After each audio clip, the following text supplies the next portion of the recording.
बालकृष्ण की अद्भुत लीलाएं। राक्षसों का विनाश बहुत समय पहले एक सुंदर और शांत गांव था वृंदावन। यहीं पर जन्म हुआ बालकृष्ण का। लेकिन वह कोई साधारण बालक नहीं थे। उनके जन्म से ही यह कहा गया था कि वे वृंदावन के रक्षक और दुष्ट राजा कंस का अंत करेंगे। लेकिन राजा कंस को यह पता चल गया और उसने कृष्ण को मारने के लिए कई राक्षस भेजे। एक दिन एक भयानक राक्षसी पूतना सुंदर स्त्री का रूप धारण कर वृंदावन में आई।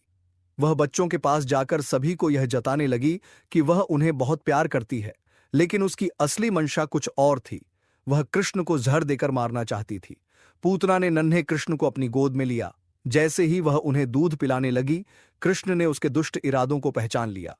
उन्होंने अपनी छोटी सी ताकत से पूतना की सारी शक्ति को खींच लिया और अंत में उसका विनाश कर दिया। पूतना गिर पड़ी और कृष्ण हंसते हुए खेलते रहे, मानो कुछ हुआ ही न हो। लेकिन कंस ने हार नहीं मानी। उसने अगला राक्षस शक्टासुर को भेजा। शक्टासुर ने एक बड़ी गाड़ी में छिपकर कृष्ण को नुकसान पहुंचाने की कोशिश की। एक दिन कृष्ण उस गाड़ी के नीचे खेल रहे थे।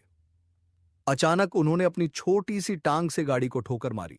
गाड़ी टूटकर बिखर गई और उसमें छिपा राक्षस शक्टासुर भी समाप्त हो गया। कृष्ण की छोटी सी ठोकर ने एक बार फिर से गांव को बचा लिया। अब कंस ने एक और योजना बनाई।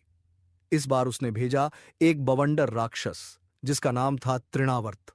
तृणावर्त ने एक तेज आंधी और तूफान पैदा किया और कृष्ण को हवा में उठा ले गया। वृंदावन के लोग डर के मारे कांप उठे, लेकिन नन्हे कृष्ण निडर थे। उन्होंने तृणावर्त की गर्दन कसकर पकड़ ली और अपनी ताकत से उसका दम घोंट दिया।